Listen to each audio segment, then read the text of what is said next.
कृष्ण की अद्भुत कहानी। वृंदावन गांव में लोग सरल और भक्तिपूर्ण जीवन जीते थे। वे हर साल वर्षा के देवता इंद्र की पूजा करते थे। एक दिन कृष्ण ने देखा कि गांव के सभी लोग इंद्र पूजा की तैयारी कर रहे हैं।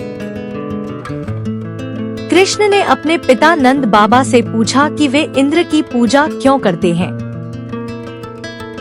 नंद बाबा ने कहा कि इंद्र देव वर्षा करते हैं, जिससे खेती होती है।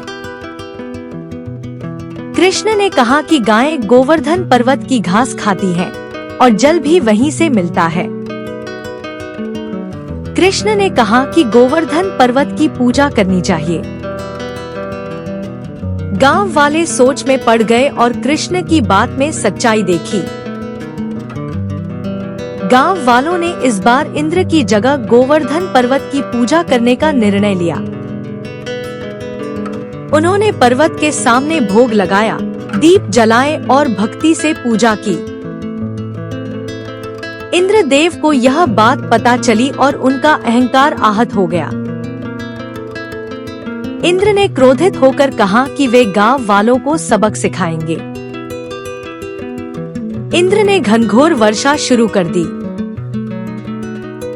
तेज बारिश, आंधी, बिजली, सब कुछ एक साथ होने लगा।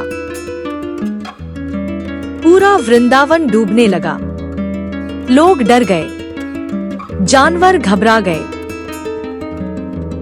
सभी लोग दौड़कर कृष्ण के पास आए और बोले कि उन्हें बचाएं। कृष्ण मुस्कुराए और बोले कि वे उन्हें बचाएंगे। कृष्ण ने अपनी छोटी उंगली पर पूरा गोवर्धन पर्वत उठा लिया। गांव वाले, गायें, बच्चे सब कृष्ण के नीचे आ गए।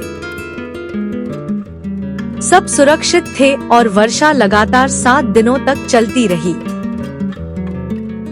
कृष्ण बिना थके, बिना रुके पर्वत को उठाए खड़े रहे। कृष्ण के चेहरे पर हमेशा मुस्कान थी। इंद्रदेव यह देखकर हैरान रह गए। उन्हें समझ आ गया कि यह कोई साधारण बालक नहीं है। इंद्रदेव ने अपनी गलती मान ली। इंद्रदेव कृष्ण के सामने आए और बोले कि उनसे गलती हो गई। कृष्ण ने मुस्कुराकर कहा कि अहंकार हमेशा विनाश की ओर ले जाता है। कृष्ण ने कहा कि सच्ची भक्ति प्रकृति और कर्म की होनी चाहिए। इंद्र ने वर्षा रोक दी। सूरज निकल आया और सब कुछ फिर से सुंदर हो गया। गांव वालों ने खुशी खुशी कृष्ण का धन्यवाद किया।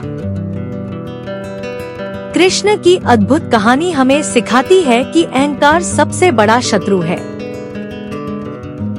भगवान अपने भक्तों की हमेशा रक्षा करते हैं।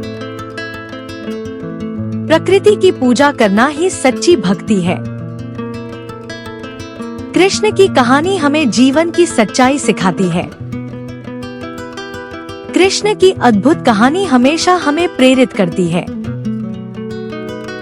कृष्ण की कहानी हमें जीवन के मूल्य सिखाती है। कृष्ण की अद्भुत कहानी हमेशा हमारे दिलों में बसी रहेगी।